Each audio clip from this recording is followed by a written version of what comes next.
প্রাণী হিসাবে সকল সৃষ্টি বা প্রাণী ছাড়াও সকল সৃষ্টির প্রতি আমাদের একটা দায়বদ্ধতা, দায়িত্বশীলতা থাকবে। এই জন্যই তো আপনি যা খুশি তা করতে পারেন না একটা গাছের সাথে, একটা প্রাণীর সাথে, একটা বিড়ালের সাথে, একটা কুকুরের সাথে। এমনকি আল্লাহর একটা নিষ্প্রাণ কোন সৃষ্টি, সেটাকেও আপনি যথেচ্ছা ব্যবহার করতে পারেন না, সেখানে আপনার দায়িত্বশীলতার ব্যাপার থাকে। এটা হলো মুসলমানদের স্ট্যান্ড, যেটা নাস্তিক্যবাদীদের স্ট্যান্ডের চাইতে অনেক বেশি যৌক্তিক, অনেক বেশি শক্তিশালী এবং অনেক বেশি লজিক্যাল। আমাদের ওয়ালা বারা সম্পর্কে কারণ হয়তো জ্ঞানের অভাব, কেউ হয়তো সেকুলার পৃথিবীর নানা অপপ্রচারের শিকার হয়ে এ সম্পর্কে ভুল ধারণা করে বসে আছে। তাদের এই ধারণাটি ভাঙা দরকার। যদি তিনি মুমিন হয়ে পৃথিবীতে বেঁচে থাকতে চান, যদি তিনি মুসলমান হতে চান, তাহলে তার এই ধারণা ভাঙতে হবে, ভুলটা ভাঙতে। নবী সাল্লাল্লাহু আলাইহি সাল্লামের প্রসিদ্ধ হাদিসগুলোর মধ্যে থেকে একটি, মান আহাব্বা লিল্লাহ, যে ব্যক্তির ভালোবাসা হবে আল্লাহর খাতিরে, ওয়া আবগাদা লিল্লাহ, আর যে ব্যক্তি কাউকে অপছন্দ করবে, কারোর প্রতি শত্রুতা পোষণ করতে হলে সেটা করবে, সেটাও আল্লাহর খাতিরেই। ওয়া আতা লিল্লাহ, যে ব্যক্তি কাউকে কিছু দিবে সেটা আল্লাহকে খুশি করার জন্যই দিবে, আল্লাহর কারণেই দিবে। ওয়ামানা আলিল্লাহ, কাউকে কিছু দিবে না, সেটাও আল্লাহর জন্যই দেওয়া থেকে বিরত থাকবে। এই লেভেলটাতে যদি কেউ যেতে পারে, ফাকাদ ইসতাকমালাল ঈমান, এই ব্যক্তি তার ঈমানকে পরিপূর্ণ করে ফেলেছে। এই ব্যক্তি ঈমানদার হিসাবে পরিপূর্ণ হতে পেরেছে, যদি কেউ এই লেভেল পর্যন্ত যেতে পারে। আল্লাহ সুবহানাহু ওয়া তাআলা আমাদেরকে এই লেভেলের ঈমানদার হওয়ার তৌফিক দান করুন। এই হাদিসটি ইসলামী আকীদা, ইসলামী বিশ্বাসের একটা গুরুত্বপূর্ণ ভিত্তি, আর সেটি হলো আল ওয়ারা ও আল বারা, আল্লাহর জন্য ভালোবাসা এবং আল্লাহর জন্য বৈরিতা। এটা ঈমানের গুরুত্বপূর্ণ একটা পার্ট, ঈমানের গুরুত্বপূর্ণ একটা অংশ। এর সাথে ঈমানের সম্পর্ক অত্যন্ত সুগভীর এবং সুনিবিড়। আজ নানা মুখরোচক স্লোগানে আমরা অনেকে ঈমানের গুরুত্বপূর্ণ এই বিষয়টাকে ভুলে বসেছি, অনেকে ভুল বুঝে বসে আছে।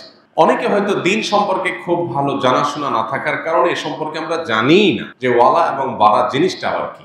এই যে আমাদের ওয়ালা বারা সম্পর্কে কারণ হয়তো জ্ঞানের অভাব, কেউ হয়তো সেকুলার পৃথিবীর নানা অপপ্রচারের শিকার হয়ে এ সম্পর্কে ভুল ধারণা করে বসে আছে। তাদের এই ধারণাটি ভাঙা দরকার। যদি তিনি মুমিন হয়ে এই পৃথিবীতে বেঁচে থাকতে চান, যদি তিনি মুসলমান হতে চান, তাহলে তার এই ধারণা ভাঙতে হবে, ভুলটা ভাঙতে। আমাদের এই পৃথিবীতে এখন খুব মুখরোচক একটা স্লোগান হলো উদার হও, যেটা শুনতে খুব ভালো শোনা যায়। এই স্লোগানটা আপনি দেখবেন ইসলাম এবং মুসলমানদের প্রতি যারা বিদ্বেষ পোষণ করে, শত্রুতা যাদের অন্তরে লালন করে, সেই মানুষগুলো এই স্লোগানটা একটু বেশি বেশি বলে যে আমাদেরকে উদার হতে হবে, আমাদেরকে ব্রড হতে হবে। এ সম্পর্কে আলী রাদিয়াল্লাহু তাআলা সে উক্তিটা খুব জুৎসই মন্তব্য মনে হয়। কালিমাতু হাক্কিন উরিদা বিহাল বাতিল, কথা সত্য মতলব খারাপ। উদার হতে হবে ঠিক, কিন্তু আসলে তারা আমাদেরকে, অর্থাৎ মুসলমানদেরকে উদার হওয়ার কথা বলে যেই জায়গাটা নিতে চায়, সেটা আমাদের কাঙ্ক্ষিত জায়গা আসলে না, সেটা আমাদের প্রত্যাশিত জায়গা না, সেখানে আমরা আসলে যেতে চাচ্ছি না। নিজের অজান্তে সেই জায়গাটা হয়তো আমি চলে যাই। আল্লাহর জন্য ভালোবাসা, আল্লাহর জন্য বৈরিতা, এই বিষয়টাকে আজ আমাদের মুসলমানদের মধ্যে অনেকে, অর্থাৎ সো কল্ড বা নামধারী মুসলমানদের মধ্যে অনেকে মনে করে এটা একটা সীমাবদ্ধতা, সংকীর্ণতা। যেমন আপনারা খুব চমকপ্রদ কিছু কথা শুনতে পারেন, ভিতরে একটা হলো সবার উপর মানুষ সত্য, তাহার উপর নাই। মানবিকতা, মানবিক মূল্যবোধ, এই বিষয়গুলোকে সবচেয়ে বড় করে দেখা। মানুষকে মানুষ হিসাবে দেখেন, ধর্মের বিচারে দেখেন না। শুনতে খুব সুন্দর শোনা যায় না? বাহ, কত উদার, কত ব্রড। মানুষকে মানুষ হিসাবে দেখার চেষ্টা, ধর্মের বিচারে দেখার চেষ্টা করেন। তার মানে আপনি ধর্মের যে গণ্ডি, এটার ঊর্ধ্বে উঠে গেলেন, ধর্মের গণ্ডি থেকে ঊর্ধ্বে উঠে গেলেন। কোরআন এবং হাদিস বলছে ভালোবাসা হবে আল্লাহর খাতিরে। একজন মানুষ আল্লাহর প্রতি ঈমান আনছে, তাকে আমি ভালোবাসবো, আমার ভালোবাসাটা তার জন্য হবে আল্লাহর খাতিরে, বিকজ তিনি আল্লাহর প্রতি বিশ্বাস, তিনি আমার লোক, আমি তার লোক, আমরা একে অন্যের অভিভাবক। কোরআনে বারবার যে কথাটি আল্লাহ বলেন, ঈমানদাররা পরস্পর পরস্পরের অভিভাবক, ঈমানদাররা পরস্পর পরস্পরের বন্ধু, আপন। একজন মানুষ আফ্রিকায় বসবাস করতে পারেন, আমেরিকায় বসবাস করতে পারেন, কিন্তু তিনি যখন আল্লাহর প্রতি বিশ্বাসী হবেন, তখন তার সাথে আমার একটা বন্ধনের কারণে আলাদা একটা ভালোবাসা তৈরি হয়ে যাবে। আর কোন মানুষ আমার সাথেই হতে থাকেন, কিন্তু তিনি আল্লাহ বা তার রাসূলের প্রতি বিশ্বাস রাখেন না, বরং ইসলাম মুসলমানদের প্রতি বিদ্বেষ লালন করেন, এই লোকটাকে আমি অপছন্দ করব আল্লাহর খাতিরে। হতে পারে সে আমার পরিবারের সদস্য, হতে পারে রক্ত সম্পর্কেও কেউ, কিন্তু তাকে যে অপছন্দ করব সেটা কাজ খাতিরে, আল্লাহর খাতিরে। ঠিক যেমন আমরা রাজনৈতিক বিবেচনায়, দলীয় বিবেচনায় একে অন্যকে ভালোবাসি বা বিদ্বেষ পোষণ করি। যিনি যেই দল করেন, ওই দলের নেতা, কর্মী, সমর্থক অনুসারী সবাইকে তার ভালো লাগে, আর প্রতিপক্ষ দলের সবাইকে তার কাছে খারাপ। এখানে ভালোবাসার মানদণ্ড কি? দলীয় আনুগত্য আর দলের প্রতি ভালোবাসা। মানুষের বিভিন্ন বিষয়কে কেন্দ্র করে ভালোবাসা হতে পারে। যেমন আমরা যখন দূর দেশে যাই, যখন শুনি আমার দেশি বাংলাদেশি ভাই, তখন একটা টান অনুভব করি। এগুলো প্রকৃতিগত। যখন আমরা দেখি কোথাও গিয়ে একজন মানুষ বাংলায় কথা বলছেন দূর দেশে, যেখানে বাংলায় কথা বলা লোক নাই, তখন আমরা একটা টান অনুভব করি যে আমার ভাষাভাষী। এগুলো সবই প্রকৃতিগত এবং এগুলো কোনো দোষণীয় বিষয় না, এগুলো স্বাভাবিক। কিন্তু আমি বলছি আইডিওলজিক্যাল জায়গা থেকে মানুষের ভালোবাসার একটা মানদণ্ড থাকতে হয়। যদি বলেন যে না আমি এসব মানদণ্ডের ঊর্ধ্বে, তাহলে আপনি ইমানের গণ্ডির বাইরে। ইমানের গণ্ডির বাইরে আমরা যেটাকে অনেক ক্ষেত্রে উদারতা মনে করি, সেটা মূলত উদাসীনতা। আমরা যেটাকে মনে করি ধর্মীয় উদারতা, কোন কোন ক্ষেত্রে সেটা ধর্মের বেলায় উদাসীনতা। বেশ কিছুদিন আগেই একজন বড় ক্রীড়া তারকা, ক্রীড়া জগতের তারকা, ভিনদেশী, ইংলিশে তার একটা টিভি সাক্ষাৎকার, এটা কোনোভাবে শোনার সুযোগ হয়েছে এবং এটাকে অনুবাদ করে আমরা আমাদের ফেসবুক পেজে প্রচারও করেছি। আমার যতটুকু মনে পড়ে সাবটাইটেল দিয়ে বাংলায় আমরা প্রচার। ভদ্রলোক চমৎকার একটা কথা বলেছেন। উনি তখন অমুসলিম, সম্ভবত খ্রিস্টান ছিলেন। তিনি একটা কথা বলেছিলেন যে ধর্মগুলো যদি শেয়ার বাজারে উঠে এবং এগুলো যদি দর ঠিক করা হয়,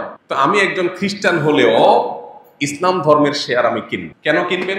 উনি বলছেন আমি বাজি ধরে বলতে পারি পৃথিবীতে টিকলে শুধু এটাই টিকবে, আর বাকিগুলো টিকবে না। এবং তিনি অনেকগুলো কথা বলেছেন। বলেন যে আমরা আমাদের পশ্চিমা পৃথিবীতে মেয়েদেরকে উদারতা, স্বাধীনতার নাম দিয়ে যা দিয়েছি, তাতে মেয়েরা ক্ষতিগ্রস্ত হয়েছে, আমরা ক্ষতিগ্রস্ত হয়েছি, ছেলেরাও সবাই ক্ষতিগ্রস্ত হয়েছে। তিনি উদাহরণ টেনে বলছেন যে আপনি যদি সৌদি আরবে যান, তো দেখবেন একজন মেয়ের 8টা 10টা 12টা বাচ্চা। এতগুলো বাচ্চা সামলানোর পরে সে খুব হ্যাপি, তার কোনো দুঃখ নেই। সে এটা বলতেছে না যে আমার স্বামীর সেবা, এতগুলো বাচ্চার খেদমত, এরপরে সংসার, আত্মীয় স্বজন, আমি আর পারতেছি না। কিন্তু এর বিপরীতে আপনি দেখবেন আমাদের পশ্চিমা পৃথিবীতে, তিনি তার তখনকার কথা বলছেন যে পশ্চিমা পৃথিবীতে নারী অধিকার দেওয়ার নাম করে নারীদেরকে যা দেওয়া হয়েছে, তাতে তারা ডিপ্রেশন এবং ফ্রাস্ট্রেশন ছাড়া আর কিচ্ছু পায় নাই। শুধু নারীরা না, ছেলেরাও। পরিবার ব্যবস্থাপনা ভেঙে পড়ে গেছে, কোনো স্বামী নাই, সংসার নাই, ছেলে মেয়ে নাই, ঝামেলা নেই, তারপর সে ডিপ্রেসড, সে বেঁচে থাকতে চায় না, হতাশা তাকে গ্রাস করে ফেলে, সে মেডিসিন নিয়ে ঘুমাতে চায়, সে মাদক নিয়ে কোনো রকম পৃথিবীর জগৎ থেকে বাইরে গিয়ে সে কোন রকম বেঁচে থাকতে চায়। এই কঠিন বাস্তবতা কথা তিনি তুলে, এবং সেখানে একটা কথা বলেছেন যেটা আমার মূল আলোচ্য বিষয়, সেটা হলো তিনি বলেছেন যে if you tolerate for everything you are stand for nothing. আপনি যদি সব ব্যাপারে টলারেন্ট হয়ে যান, সব ব্যাপারে যদি উদার হয়ে যান, তাহলে আপনি আসলে কোনো আইডিওলজি নাই, আপনার কোনো দর্শন নাই, আপনার কোনো অবস্থান নাই, আপনি আসলে আদর্শিকভাবে দেউলিয়া একজন মানুষ। আমাদের সমাজে এখন এই স্লোগানটা বেশ জনপ্রিয় হয়ে উঠে। পশ্চিমা পৃথিবী থেকে আসছে, এটা সেকুলাররা আমদানি করছে, মুসলমানের সন্তানরা সেটাকে গোগ্রা শিখেছে। মানুষ হিসাবে দেখেন, ধর্মীয় গণ্ডিতে দেখেন না। শুনতে খুব ভালো শোনা যায়, কিন্তু ভাইরা আমার, যারা এই স্লোগানগুলো বলে, আপনি যদি একটু নিবিড় ভাবে পর্যবেক্ষণ করেন, দেখতে পাবেন তারা এই স্লোগানটা মুখে বলে, বাস্তবে হুবহু এর বিপরীতটা তারা করে। মানুষ হিসাবে দেখার এই দৃষ্টিভঙ্গি যদি তারা বিশ্বাসের জায়গা থেকে লালন করতো, তাহলে ফিলিস্তিনের মানুষগুলোর বুকে বোম পড়তো না। কারণ ফিলিস্তিনের মানুষগুলো মানুষ, তারা তাদেরকে মানুষ হিসাবে দেখে না, কি হিসাবে দেখে? মুসলমান হিসাবে। এই জন্য সেখানে বোম পড়লেও তাদের কোনো আফসোস। এই জন্য আমরা যারা মুসলমানের সন্তানরা, ওদের সমস্ত মুখরোচক স্লোগান শুনে আমরা উদার হওয়ার কসরত করছি, অর্থাৎ ধর্মীয় গণ্ডির ঊর্ধ্বে ওঠার চেষ্টা করছি। সবকিছুতে ধর্ম টানাটানের দরকার। আমরা মানুষকে মানুষ হিসাবে দেখি, মুসলমান হিসাবে দেখলে তো সীমাবদ্ধ হয়ে যায়। এইরকম মুখরোচক স্লোগানে যারা আমরা আমাদের দিনই গণ্ডি থেকে বের হয়ে, এখানে একটা কথা পরিষ্কার করা দরকার, আমরা মানুষকে মানুষ হিসেবে দেখতে নিষেধ করছি। আমরা এটাও বলছি না যে আমাদের দিন আমাদেরকে বলেছে শুধু মুসলমানদের জন্যই তোমাদের সকল অনুকম্পা মায়া থাকুক, অমুসলমান হলে তাদের জন্য আর কোনো দয়া মায়া থাকবে না, এটা ইসলাম বলে না। এই জায়গাটা আমরা যেন কেউ আবার ভুল না বুঝি। আমার ভালোবাসা, আমার ভালো না বাসা, এটার ভিত্তি হবে আল্লাহ, আল্লাহকে কেন্দ্র করে হতে হবে। আবার যাদেরকে আমি ভালোবাসবো না, তাদেরকেও ভালোবাসার সূত্র আছে এজ এ আল্লাহর সৃষ্টি। সেকুলার পৃথিবী, পুঁজিবাদী এই পৃথিবী আপনাকে বলবে মানুষকে মানুষ হিসাবে দেখতে, আর ইসলাম আপনাকে বলবে মানুষকে আল্লাহর সৃষ্টি হিসাবে দেখতে। পার্থক্য কোন জায়গায়? পার্থক্য হলো আপনি যখন মানুষকে মানুষ হিসাবে দেখবেন, তখন আপনার এই জায়গাটাতে স্রষ্টার অস্তিত্বের কোনো ধারণা আসবে না। আর যখন মানুষকে আপনি সৃষ্টি হিসাবে দেখবেন, তখন অটোমেটিকলি স্রষ্টার ধারণা চলে আসবে। শুধু সেটাই নয়, মানুষকে মানুষ হিসাবে দেখার চাইতে মানুষকে সৃষ্টি, আল্লাহর মাখলুক হিসাবে দেখা, এটা আরো ব্রড চিন্তা, এটা আরো প্রশস্ত চিন্তা। কারণ আপনি যখন সৃষ্টি হিসাবে দেখবেন তখন শুধু মানুষ নয়, অন্যান্য প্রাণীদের প্রতি আপনার অনুকম্পার বিষয়টা চলে আসবে। শুধু সেটিই নয়, নবী করিম সাল্লাল্লাহু আলাইহি সাল্লামের কাছে প্রশ্ন করা হয়েছিল যে একটা প্রাণী, একটা পাখি, তার প্রতি অনুকম্পা করলেও কি আল্লাহ আমাদেরকে সওয়াব দিবে? নবীজি সাল্লাল্লাহু আলাইহি সাল্লাম বলেছেন, আলা কুল্লি কাবিদিন রাতবাতিন আজরুন, প্রত্যেকটা প্রাণ যার ভিতরে আছে তাকেই যদি তুমি কোনো উপকার করো আল্লাহর কাছ থেকে তুমি রিওয়ার্ড এবং বিনিময় পাবে। তার মানে কি দাঁড়ালো? ইসলাম আমাদেরকে শুধুমাত্র মানবিক দৃষ্টিকোণ থেকেই দেখতে বলে না, মানবিক দৃষ্টিকোণ থেকে আমরা দেখবই মানুষ হিসাবে মুসলিম খ্রিস্টান অমুসলিমদের প্রতি আমাদের আন্তরিকতা, সৌহার্দ্য, সহমর্মিতা, ভালোবাসা থাকবে।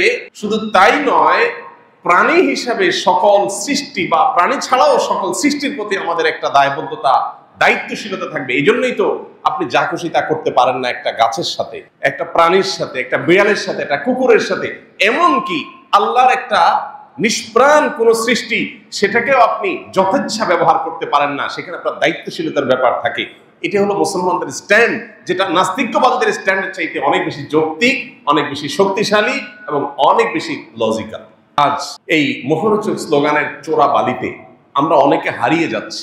আমরা আমাদের ইমানের জন্য, ইমানের খাতিরে ভালোবাসা এবং বৈরিতার জায়গাটা থেকে আমরা সরে গিয়ে আমরা মূলত আমাদের দ্বীন এবং ইমানের ব্যাপারে উদাসীন হয়ে যাচ্ছি, আর যার ফলশ্রুতিতে কুফরের কাছাকাছি আমরা চলে যাচ্ছি নিজের অজান্তে। আপনি অতি উদার হয়ে কুফরের কাছাকাছি চলে যাবেন। আমরা আমাদের পরিবারের সদস্যদেরকে ভালোবাসি এবং এই ভালোবাসাটা অন্য কারোর জন্য আমরা রাখি না। এর মানে এই না যে আমরা অন্যদেরকে ঘৃণা করি, কিন্তু আমার ভালোবাসার একটা ভিত্তি হলো আমার পারিবারিক বন্ধন। আমি আমার বাপ মা, ভাই বোন, ছেলে মেয়ে, স্বামী স্ত্রী, পরস্পরকে আমরা যে ভালোবাসাটা দিই, এটা আরেকজনকে দেই না। ঠিক একইভাবে ইমানের খাতিরে আমার একটা ভালোবাসা হবে, এটা রিজার্ভ ফর মুমিনিন, এটা অন্য কারোর জন্য আর হবে না।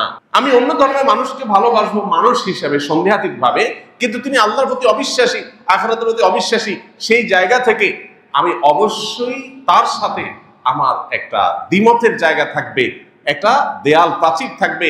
অর্থাৎ ভালোবাসার পাশাপাশি তার সাথে আমার একটা মতের ভিন্নতা, আদর্শগত ভিন্নতার কারণে আমি যে আল্লাহর একত্ববাদে বিশ্বাস করি, তিনি সে আল্লাহর সাথে শিরক করেন, যেটা আল্লাহ সবচেয়ে বেশি অপছন্দ করেন, সেই খাতিরে, সেই কারণে তার প্রতি আমার অপছন্দ, তার আদর্শের প্রতি আমার অপছন্দ লাগা, সেটাও এখানে থাকে। এখানে আরেকটা মুখরোচক স্লোগান আছে, খুবই হাস্যকর, সেটা হলো সিনেমার ডায়ালগ, পাপকে ঘৃণা করো, পাপীকে না। এটা শুনতে খুব ভালো শোনা যায়, কিন্তু একটা অবাস্তব এবং অযৌক্তিক একটা কথা। কেউ যখন অপরাধ করে তখন অবশ্যই তার অপরাধের মাত্রা অনুপাতে তার প্রতি আপনার ঘৃণা বাই ডিফল্ট আসবে, আসাটা যৌক্তিক এবং স্বাভাবিক। ভাইরা আমার, আল্লাহর জন্য ভালোবাসা, আল্লাহর জন্য বৈরিতা, এটার যদি সর্বোচ্চ লেভেলে কেউ পৌঁছাতে পারে, তিনি ইমানদার হিসেবে পরিপূর্ণ হয়ে যাবেন। আর যদি উদারতার, তথাকথিত উদারতার চোরাবালিতে হারিয়ে গিয়ে আমি আমার ইমানই ভালোবাসা, হুব লিল্লাহ বুগজ লিল্লাহ, আল্লাহর জন্য ভালোবাসা, আল্লাহর জন্য বৈরিতা, এইটাকে যদি আমি এস্টাবলিশ করতে না পারি, তাহলে আমি ভালো মুসলমান কখনোই হতে পারি। এই জিনিসটা প্রকাশ কিভাবে ঘটবে? আল্লাহর জন্য ভালোবাসি, আল্লাহর জন্য ভালো না বাসি, প্রকাশ কিভাবে করবে? ওই যে হাদিসে আসছে পরের অংশে, ওয়া আতা লিল্লাহ ওয়া মানা আলিল্লাহ। আপনি একটা জায়গায় একটা লোককে টাকা দিয়েছেন, কেন দিয়েছেন? কারণ তিনি একটা ভালো কাজ করবেন, যাতে আল্লাহ খুশি হবেন। আরেক জায়গায় টাকা দেওয়ার অপশন আছে, বাট আপনি দিচ্ছেন না কেন? কারণ এখানে দিলে আল্লাহ নাখোশ হবেন, অসন্তুষ্ট হবেন, সেজন্য আপনি দিলেন। আপনি কাউকে ভালোবাসলেন কেন? কারণ লোকটা খুব আল্লাহওয়ালা, লোকটা খুব আমলদার, লোকটা খুব সৎ, হালাল উপার্জন করেন, উত্তম আচরণ আছে, তিনি নামাজি, তিনি মানুষের ব্যাপারে দায়িত্বশীল, লেনদেনে খুব সঠিক, তিনি একজন আদর্শ মুসলমানের চিত্র তার মধ্যে ফুটে উঠেছে, সেই কারণে আপনি তাকে ভালোবাসেন। এটা আল্লাহর জন্য ভালোবাসা। আরেকটা লোক, সে হয়তো আপনার কাছের লোক, কিন্তু লোকটা খারাপ, এজ এ মুসলমান সে ভালো মুসলমান হতে পারে নাই, অথবা আল্লাহ প্রতি বিশ্বাসী না, আল্লাহর অনুগত না, আল্লাহ রাসূলের সুন্নাহর অনুসারী না, সেই কারণে আপনি তাকে পছন্দ করেন না, এটা আল্লাহর জন্য অপছন্দ। এই বিষয়টাকে আরেকটা হাদিসে নবী সাল্লাল্লাহু আলাইহি সাল্লাম আরো চমৎকার ভাবে তুলে ধরেছেন। সেটা হলো, তিনি বলেছেন, হাদিসটি আমরা সবাই কম বেশি শুনেছি, প্রত্যেক মুসলমান, পুরো পৃথিবীর সমস্ত ইমানদাররা সবাই একটা দেহের মতো, একটা শরীরের মতো। তখন পুরো শরীরের কোনো একটা অঙ্গ অসুস্থ হয়, জ্বর হলো, মাথা আঘাতপ্রাপ্ত হয়েছে, আঘাতের কারণে শরীরে জ্বর এসে গেছে, পায়ে তো আসে না জ্বর, কি বলেন? হাতে জ্বর হয় কেন? আঘাত তো মাথায় পাইছে, পাও কেন জ্বর হবে? মাথা যখন ব্যথা হয় তখন তো মাথা জেগে থাকে, হাত পা তো ঘুমায় নাকি? কেন ঘুমায় না? কারণ দেহের প্রত্যেকটা অঙ্গ প্রত্যঙ্গ একে অন্যকে এতটা অনুভব করে, বা একটার সাথে আরেকটার নিবিড় সম্পর্কে এতটাই গভীর যে একটা যখন কষ্ট অনুভব করে, হাত যখন ভাঙে তখন পুরো শরীর ব্যথা অনুভব করে, কষ্ট অনুভব। হাত যখন কোনো কারণে কেটে যায় তখন সে কাটার কারণে ব্যথা অনুভব করে। জ্বর যখন হয় পুরো শরীরের হয়, হয়তো আঘাতটা কোনো একটা অঙ্গ পেয়েছে কিন্তু পুরো শরীর সেটাকে ফিল করে, অনুভব করে। নবী সাল্লাল্লাহু আলাইহি ওয়াসাল্লাম বলেছেন, সারা পৃথিবীর মুসলমানরা সবাই মিলে একটা দেহের মতো, এই দেহের কোনো একটা প্রান্ত যখন আক্রান্ত হবে, কষ্টে থাকবে, বিপদে পড়বে, জুলুমের শিকার হবে, তাদের প্রতি আল্লাহর শত্রুদের হামলা হবে, তখন গোটা বিশ্বের মুসলমানরা সেটাকে ফিল করতে হবে যদি সে মুসলমান হয়ে থাকে। আপনি মুসলমান কিনা এটা একটা টেস্ট, এটা একটা পরীক্ষা যে পৃথিবীর কোন প্রান্তের মুসলমানের কষ্টে আপনি কষ্ট ফিল করেন কিনা। আর যদি মনে করেন যে না আমি তো ভালো আছি, আপনি বরং মজা নেন, তাহলে সেক্ষেত্রে আপনি নিজেকে মুসলমান হিসাবে দাবি করতে পারেন। ভাইরা আমার, এই বিষয়টা আজ বড় অভাব চলছে। আমরা পারিবারিক ভিত্তিতে ভালোবাসা, ভাষার কারণে পরস্পরের প্রতি ভালোবাসা, একই ভূখণ্ডের একই এলাকার মানুষ হওয়ার কারণে ভালোবাসা, এরকম আরো নানা ভালোবাসার সাথে আমরা পরিচিত, কিন্তু আল্লাহর সাথে, আল্লাহর কারণে ভালোবাসার সাথে আমরা বিষয়ের মানুষ সেভাবে পরিচিত না। আল্লাহ তাআলা বলেছেন, ওয়াল্লাযীনা আমানু আশাদ্দু হুব্বান লিল্লাহ, যারা আল্লাহর প্রতি ঈমান এনেছে তারা সবচেয়ে প্রগাঢ় ভালোবাসাটা আল্লাহকে দেয় বা আল্লাহর কারণে মানুষকে দেয় বা অন্য সৃষ্টিকে দেয়। একটা প্রাণীর প্রতিও তার যে মায়া হয় সেটা সৃষ্টি হিসাবে হয়। এখানে দৃষ্টিভঙ্গিটা সৃষ্টি হিসাবে মানুষের গণ্ডি থেকে আরো ঊর্ধ্বে, এবং এটা আমাদেরকে স্রষ্টার অস্তিত্বের প্রতি বিশ্বাস বদ্ধমূল করে দেয়। আল্লাহর জন্য আমাদেরকে, আল্লাহর জন্য ভালোবাসা, আল্লাহর জন্য বৈরিতা, ওয়ালা এবং বারা, এই গুরুত্বপূর্ণ বিষয়টাকে আমাদের জীবনে যেন এস্টাবলিশ করার তৌফিক দান। প্রিয় ভাইরা আমার, আজ পশ্চিমা দুনিয়াতে তারা নানা দিক থেকে এগিয়ে আছে আমাদের চাইতে, এবং এগিয়ে থাকার কারণে তাদের থেকে যা পাই সেটাকেই গোগ্রাসে গেলার একটা প্রবণতা আমাদের সমাজে প্রকট আকার ধারণ করে। এটা এক দুর্ভাগ্যজনক বাস্তবতা। আমাদের শিক্ষিত তরুণরা, শিক্ষিত মানুষজন অনেকেই আছেন যে ওদের আমাদের চাইতে জাগতিক জ্ঞান বিজ্ঞানে এগিয়ে থাকা, নানান দিক থেকে এগিয়ে থাকার কারণে ওদের কাছ থেকে যেটাই পাই সেটাই আমরা গোগ্রাসে গেলি, আর ওরাও পরিকল্পনা করে আমাদের সমাজে সেগুলোকে পুশ করার জন্য হাজারটা চেষ্টা করে, শত শত হাজার হাজার কোটি টাকার ফান্ড তারা এই জন্য দেয় যাতে করে মুসলমানদের সমাজ ব্যবস্থাতে এগুলো ঢুকিয়ে। মনে রাখবেন, কেন আপনাকে ওরা ধর্মীয় গণ্ডি থেকে বের করতে চায়, ঊর্ধ্বে ওঠার কথা বলে, মুখরোচক কথা বলে কেন আপনাকে সে আল্লাহর জন্য ভালোবাসা, বৈরিতা, এটার ঊর্ধ্বে উঠাতে চায় যে তুমি তোমার ধর্মের কারণে কেন ভালোবাসো, মানুষের হওয়ার কারণে ভালোবাসো, আর উপরের গণ্ডিতে উঠো কেন চাচ্ছে? তারা মূলত চাচ্ছে আপনাকে আপনার গণ্ডি থেকে বের করতে। কেন বের করতে চায়? কারণ তারা জানে মুসলমানদের শক্তির জায়গায় হলো গোটা বিশ্বের মুসলমানরা বিভিন্ন ভূখণ্ডে বসবাস করতে পারে, বিভিন্ন ভাষায় কথা বলতে পারে, বিভিন্ন বিষয়ে তাদের মধ্যে ব্যবধানের প্রাচীর থাকতে পারে, কিন্তু ঈমানের সুতে সবাই আমরা গাথা একই মালায়, সেই জায়গা থেকে আমরা একে অন্যকে ফিল করব, অনুভব করব। এটা আমাদের অনেক বড় শক্তির জায়গা। এই জায়গাটা যদি আমরা সঠিকভাবে অ্যাড্রেস করতে পারি, এই জিনিসটা কিন্তু আমরা সঠিকভাবে ধারণ করতে পারি, তাহলে পৃথিবীতে কেউ আমাদেরকে হারাতে পারবে না। এই জন্য তারা আমাদেরকে এই গণ্ডি থেকে বের করতে চায়। টোপটা দেয় খুব মুখরোচক, আদারটা দেখতে খুব সুন্দর, আমাদেরকে বলে মানুষ হিসাবে দেখেন সবাই, সবার উপর আল্লাহ সত্য, তার উপরে সবার উপর মানুষ সত্য। মানে আল্লাহ তাআলার গুণবাচক নামে হক, হুয়াল হক, তিনিই সত্য, আল্লাহর অস্তিত্বই চূড়ান্ত, আর কোনটা চূড়ান্ত না, সবই ধ্বংসশীল, শুধু আল্লাহর অস্তিত্বই থাকবে, তিনিই একমাত্র মহাসত্য, আর কেউ না। কিন্তু সেখানে আল্লাহর জায়গায় মানুষকে বসানো হচ্ছে। আমরা চিন্তা করছি তাই তো, আমি মানবিক হচ্ছি, আমি মানবতাবাদী হচ্ছি। স্লোগানগুলো খুব সুন্দর, মানবতাবাদী, মানবিক। যারা এই স্লোগান দেয়, আপনি আপনার বিবেকটাকে উন্মুক্ত করে যদি আপনি দেখেন, আমি আপনাকে চ্যালেঞ্জ করে বলতে পারি, আপনার বিবেক আপনাকে বলবে পৃথিবীতে সবচেয়ে বেশি অমানবিক ওরা। আপনি একটু ডানাভাবে খেয়াল করলে দেখবেন ওদের অমানবিকতার হাজারটা চিত্র। ওরা আপনাকে জবাব দিয়ে তার আওতায় আনবে, ওরা কোনো জবাব দিয়ে করবে। ছোট একটা এক্সাম্পল দিই, আমরা কে না জানি কোনো ব্যক্তিকে দোষী হিসাবে অভিযুক্ত করেই তাকে শাস্তি দেওয়া যাবে না যতক্ষণ পর্যন্ত সেটা প্রমাণ না হয়। এটা আমরা জানি না মোটামুটি সবাই। আমরা এটাকে এখন আরো সুন্দর করে বলি মব জাস্টিস, আইন হাতে তুলে নেওয়া। এগুলো কি ভালো না খারাপ? খারাপ। এই খারাপ পৃথিবীর সব সমাজই তো বলে নাকি? এবং যারা এগুলো বেশি বেশি বলে তাদের চরিত্রটা যদি আপনি দেখেন, ইরাকে হামলা করেছে কি অভিযোগে?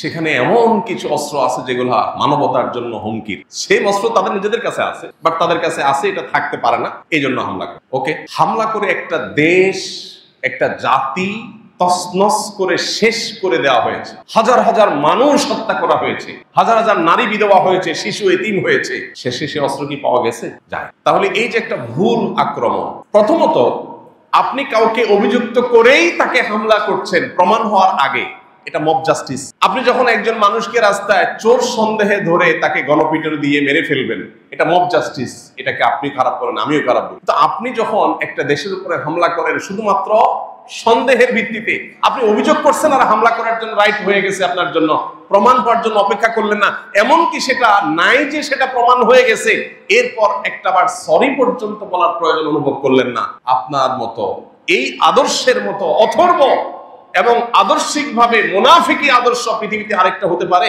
এখন আমরা আমাদের পার্শ্ববর্তী দুই দেশের মধ্যে যে যুদ্ধ লেগে গেছে দেখলাম, সেখানে আপনি একই জিনিস দেখতে পাচ্ছেন। একটু চোখ কান খুললে আপনি দেখবেন যে একই জিনিস হুবহু হয়েছে।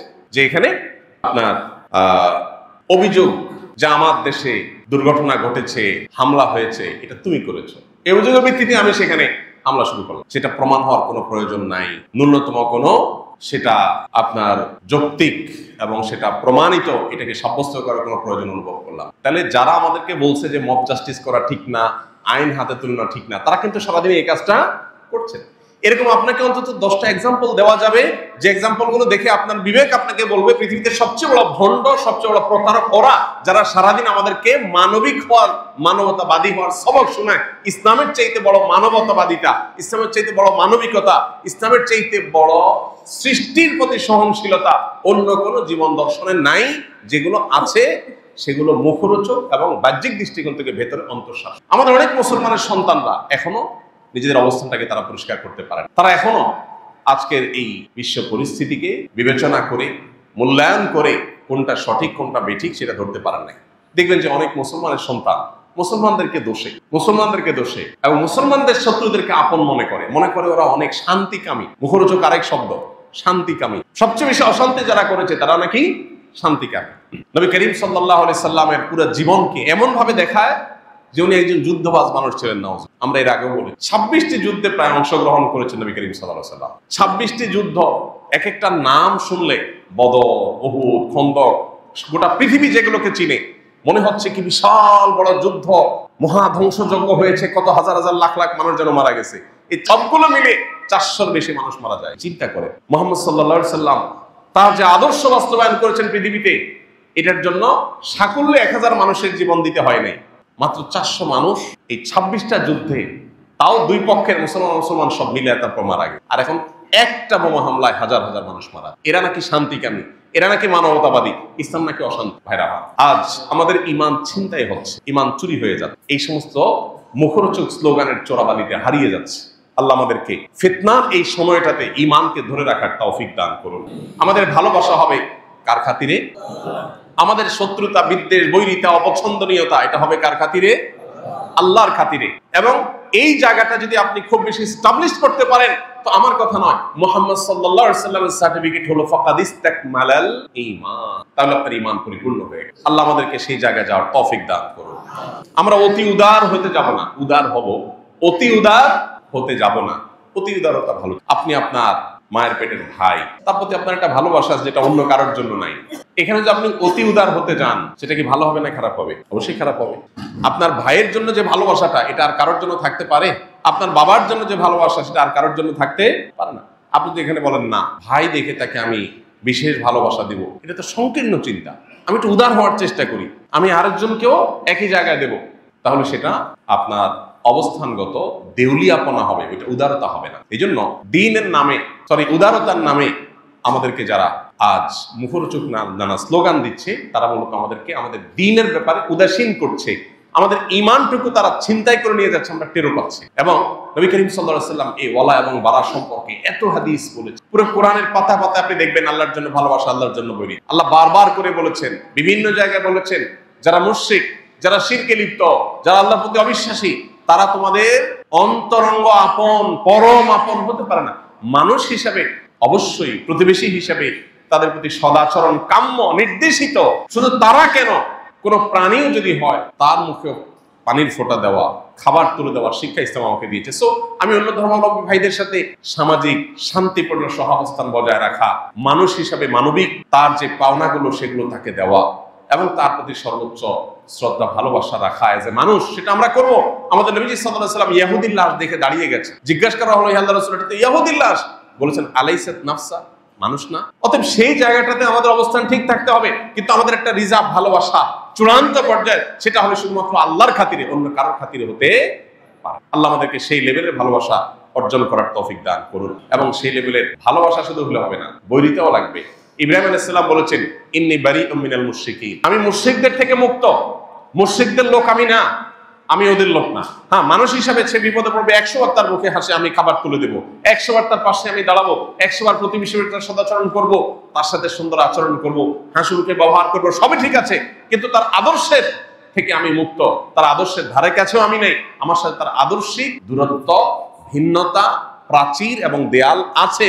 এগুলোকে যদি তুলে দিয়ে আপনি উদার হতে চান, তো আপনি আর যা হোক মুসলমান হতে পারবেন। আল্লাহ আমাদের সবাইকে বুঝার তৌফিক দান করুন, আমল করার তৌফিক দান করুন। গোটা বিশ্বের কোথাও মুসলমান আক্রান্ত হলে আমি কষ্ট পাবো, মুসলমানের দুঃখে আমি দুঃখী হব, মুসলমানের সুখে আমি সুখী হব, মুসলমানের কল্যাণকামী হব, তার বিজয় প্রত্যাশী হব, তার ভালো চাইব, সেটা পৃথিবীর যে প্রান্তের মুসলমানই হোক না কেন। আমি মানবিকতার জায়গা থেকে অন্য ধর্মের মানুষের প্রতি আমার সহমর্মিতা থাকবে। শুধু তাই নয়, মানবিকতার আরো ঊর্ধ্বের গণ্ডিতে গিয়ে সৃষ্টি হিসাবে যে কোনো সৃষ্টির প্রতি আমি দায়িত্বশীল আচরণ করব। আল্লাহর কাছে তার জন্য আমার জবাবদিহিতা আছে। এই জায়গাটা আমাকে উন্নত চরিত্রের যে লেভেলে নিয়ে যাবে, তথাকথিত শুধু মানবিক যে স্তর বা লেয়ার, এই মানবিকতার লেয়ারে যে আমরা ততদূর যেতে পারবো না।